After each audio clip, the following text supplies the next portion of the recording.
강경화 후보자의 어떤 저런 자질이 과연 외교 무대에서 좀 능력을 발휘할 수 있을까? 그것에 대한 이제 회의감들이 드는 것이죠. 사실 사생활의 여러 가지 문제 같은 경우는 능력만 출중하다면 어느 정도 좀 야당도 좀 이해를 해줄 수 있는 저는 측면이 있었다고 봐요. 그런데 그날 모여졌던 모습 자체에서 보면 이거는 좀 외교 능력에서 문제가 있는 것이다라고 이제 지적을 해서 지금 야3당이 동시에 지금 반대를 하지 않습니까?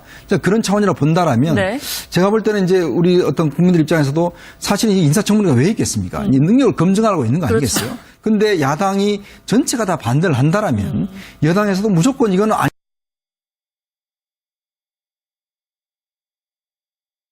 저는 무리가 있다고 봅니다. 즉 소통이라는 게 뭐겠습니까? 상대방 이야기를 듣는 것만 소통이 아니라 듣고 그것이 타당하다면 또 수용하는 게 소통이지 않겠습니까? 그런 차원이라 본다면 여당도 야당이 이렇게 다 반대하는 이유에 대해서 좀 더 한번 살펴보고 제가 볼 때는 검토해 볼 측면이 있다고 봅니다. 특히 다른 후보자들 가운데서도 특히 강경화 후보 같은 경우에는 지금 여당 내부에서도 좀 부적절한 거 아니냐 이런 분위기들이 나오고 있다고 해요. 소장님은 어떻게 보십니까? 유시민 작가가 대표적인가요? 여당 내에서. 제가 볼 때는 다소 도덕적인 흠결이 있지만 변화된 새 정부에 맞추면 변화된 외교 정책에 따른 인사이기 때문에 저는 야당은 야당이 자기 목소리를 내고 하지만 그럼에도 불구하고 청문 보고서를 채택 안 하는 걸 통해서 자기 목소리를 내더라도 대통령의 그 변화된 노선에 맞는 변화된 인물에 대해서는 저는 인정을 해줘야 한다는 생각이 듭니다. 지금까지 외교 정책이 서울대 외교학과를 나오고 외무고시를 보고 북미국에서 미국을 중심으로 하고 북한은 제재하는 일변도의 외교 정책을 폈는데 과연 국익을 위한 그 외교 정책이었는지도 한번 돌아볼 필요가 있고요. 이에 비해서 새 정부는 그렇기 때문에 북한에 대해서는 제재와 대화를 동시에 그리고 한미동맹을 튼튼히 하면서도 다자간 외교를 해나가겠다는 의지가 아니겠습니까? 따라서 거기에 정통한 인물로서 강경화 후보자가 지명되었기 때문에 다소 도덕적 흠결이 있으나 법률적으로 위법한 사항이 없기 때문에 그리고 정책적 능력이 좀 부족하더라도 지금 뭐 아시겠지만 외교의 중심이나 사드나 북핵 문제는 외교부가 하는 게 아니라 사실 청와대 NSC가 중심으로 하기 때문에 그 역량과 협조할 수 있는 사람인가를 볼 때 손색이 없다면 저는 뭐 첫 국무위원 인선이만큼 야당도 적극적으로 협조해주고 다만 반대 의사는 청문 채택 보고서 내용에 담든 아니면 반대를 통해서 하든 간에 대통령의 임명권은 존중해주는 그래서 새 정부의 새로운 외교적 출발에 대해서 지켜봐주고 시간을 주면 되는 거 아닌가 생각이 듭니다. 그렇게 그냥 쉽게 넘어가진 않겠다는 입장이 아마 자유한국당의 입장인 것 같습니다.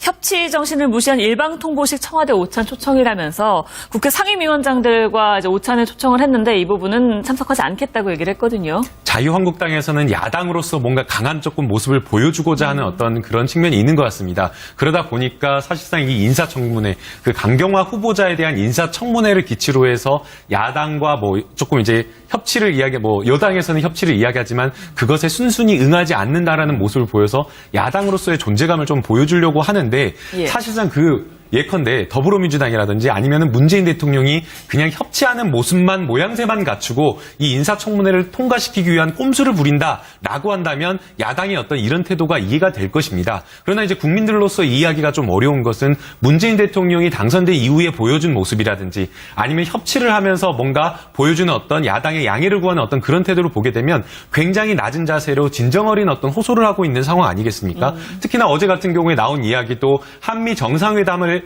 갈 때에 야3당과 함께 하겠다라고 이야기를 하면서 단순하게 그냥 야3당의 의원을 데리고 가겠다라는 것이 아니라 아예 일정 자체를 그냥 형식적인 것이 아니라 야당 의원들이 정말 중심이 될 수 있는 그런 어떤 협치하는 모습을 보여주겠다라고까지 배려하고 있는 모습을 보여주고 있기 때문에 그렇다고 한다면 야당으로서도 정말 더불어민주당과 그리고 문재인 대통령이 협치하겠다라는 그 정신을 존중해서 사실상 그 협치하는 모습을 보여주는 게 좋다라고 생각이 되고요. 그다음에 이 협치하는 모습을 보여주는 것이 문재인 대통령에게 협력하는 그런 것이 아니라 국민과 협력하는 모습을 보여주기 때문에 오히려 더 적극적으로 더불어민주당에 협조하거나 아니면 문재인 대통령에 협치하는 모습을 보여주는 게 좋다라는 생각이 듭니다.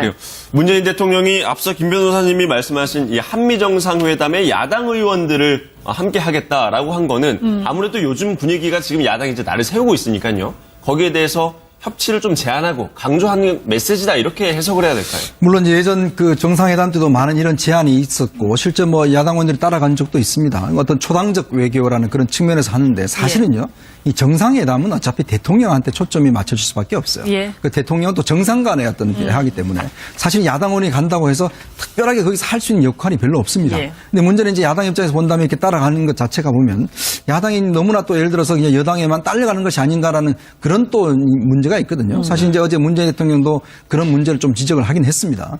그렇기 때문에 사실 제가 볼 때는 이렇게 따라가고 정상에 따라가고 이것 자체가 제가 어떤 협치의 모습보다는 오히려 아까도 제가 누차 말씀드리지만은 협치라는 것은 일단 내 주장이 다 옳다라는 건 협치가 아닙니다, 사실은. 그렇죠. 물론 그 주장이 옳다 하더라도 야당의 주장을 들어주고 하는 것 자체가 협치이기 때문에 협치라는 게 굉장히 힘든 과정이라는 것이거든요. 그렇기 때문에 지금 정말 여당에서 협치를 한다는 생각이 있다라면 저는 야당 이야기를 들어줘야 된다고 봐요. 그것이 예. 부당하더라도 그래야지만 야당 입장에서도 뭔가 지금 할 수 있는 여지가 생기는 것인데 만약 이런 상황에서 대통령 따라가고 뭐 한다고 한다면 야당 지지자들 입장에서는 이건 뭐 이중대 아니냐는 그런 비난을 예. 받을 수밖에 없죠. 네. 저는 뭐 이현정 의원님하고 좀 생각이 다른데 만약에 자유한국당 얘기대로 강경 후보자를 임명을 자진 철회했을 경우에 자유한국당이 일자리 추경이라던가 정부조직법에 대한 임시국회 협조를 할까요? 저는 야당의 자기 존재감과 대선 패배에 대한 시선을 돌리기 위해서라도 대정부 공세를 멈추지 않을 거라는 생각이 들어서 네. 그렇다면 제가 볼 때는 그 새 정부의 정책적 기조에 맞는 인물들에 대해서 소신껏 대통령의 권한 아니겠습니까? 청문보고서 채택이 안 되더라도 열흘이 지난 다음에 대통령이 그것을 지명을 요구할 수 있으니까요. 제가 볼 때는 그 자신이 일할 수 있는 사람에 대해서 국민의 여론을 믿고 소신껏 해나가는 것도 한 방법이라는 생각이 들고요. 그 평가 또한 국민들이 내릴 거라는 생각이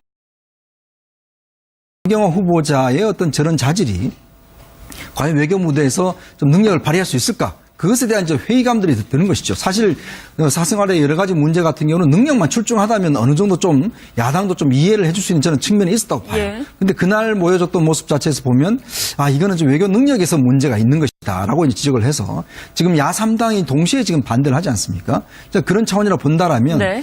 제가 볼 때는 이제 우리 어떤 국민들 입장에서도 사실 이 인사청문회가 왜 있겠습니까? 이 능력을 검증하라고 있는 거 아니겠어요? 그렇죠. 근데 야당이 전체가 다 반대를 한다라면 여당에서도 무조건 이거는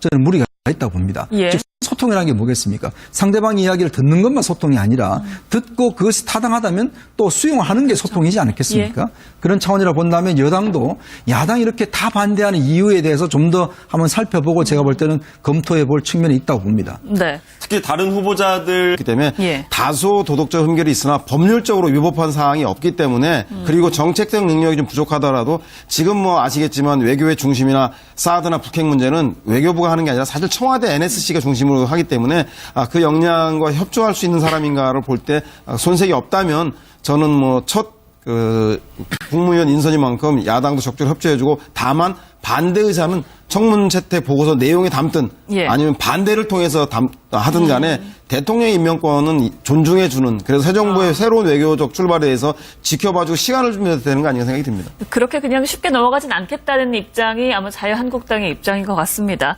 협치 정신을 무시한 일방통보식 청와대 오찬 초청이라면서 국회 상임위원장들과 이제 오찬에 초청을 했는데 이 부분은 참석하지 않겠다고 얘기를 했거든요. 자유한국당에서는 야당으로서 뭔가 강한 조금 모습을 보여주고자 하는 어떤 그런 측면이 있는 것 같습니다. 그러다 보니까 사실상 이 인사청문회, 그 강경화 후보자에 대한 인사청문회를 기치로 해서 야당과 뭐 조금 이제 협치를 여당에서는 협치를 이야기하지만 그것에 순순히 응하지 않는다라는 모습을 보여서 야당으로서의 존재감을 좀 보여주려고 하는데 예. 사실상 예컨대 더불어민주당이라든지 아니면은 문재인 대통령이 그냥 협치하는 모습만 모양새만 갖추고 이 인사청문회를 통과시키기 위한 꼼수를 부린다라고 한다면 야당의 어떤 이런 태도가 이해가 될 것입니다. 그러나 이제 국민들로서 이해하기가 좀 어려운 것은 문재인 대통령이 당선된 이후에 보여준 모습이라든지 아니면 협치를 하면서 뭔가 보여주는 어떤 야당의 양해를 구하는 어떤 그런 태도를 보게 되면 굉장히 낮은 자세로 진정어린 어떤 호소를 하고 있는 상황 아니겠습니까? 특히나 어제 같은 경우에 나온 이야기도 한미 정상회담을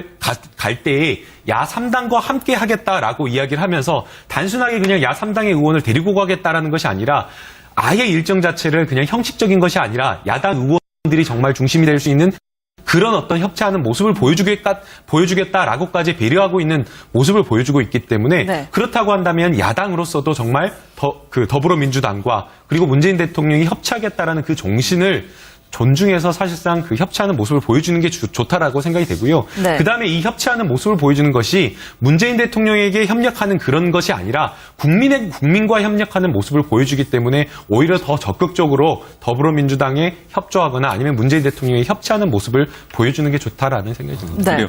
문재인 대통령이 앞서 김 변호사님이 말씀하신 이 한미 정상회담에 야당 의원들을 함께 하겠다라고 한 거는 아무래도 요즘 분위기가 지금 야당이 이제 날을 세우고 있으니까요. 거기에 대해서 협치를 좀 제안하고 강조하는 메시지다 이렇게 해석을 해야 될까요? 물론 이제 예전 그 정상회담 때도 많은 이런 제안이 있었고 실제 뭐 야당 의원들이 따라간 적도 있습니다. 어떤 초당적 외교라는 그런 측면에서 하는데 사실은요.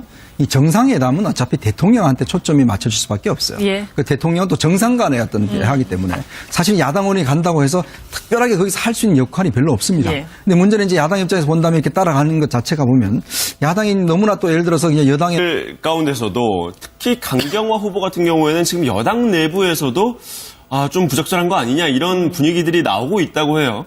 소장님은 어떻게 보십니까? 유시민 작가가 대표적인가요? 여당 내에서. 제가 볼 때는 다소 도덕적인 흠결이 있지만 변화된 새 정부에 맞추면 변화된 외교 정책에 따른 인사이기 때문에 저는 야당은 야당의 자기 목소리를 내고 네. 하지만 그럼에도 불구하고 청문 보고서를 채택 안 하는 걸 통해서 자기 목소리를 내더라도 대통령의 그 변화된 노선에 맞는 변화된 인물에 대해서는 저는 인정을 해줘야 한다는 생각이 듭니다. 지금까지 외교 정책이 서울대 외교학과를 나오고 외무고시를 보고 북미국에서 미국을 중심으로 하고 북한은 제재하는 일변도의 외교 정책을 폈는데 과연 국익을 위한 그 외교 정책에 대해서 한번 돌아볼 필요가 있고요. 네. 이에 비해서 새 정부는 그렇기 때문에 북한에 대해서는 제재와 대화를 동시에 그리고 한미 동맹을 튼튼히 하면서도 다자간 외교를 해나가겠다는 의지가 아니겠습니까? 따라서 거기에 정통한 인물로서 강경화 후보자가 지명되었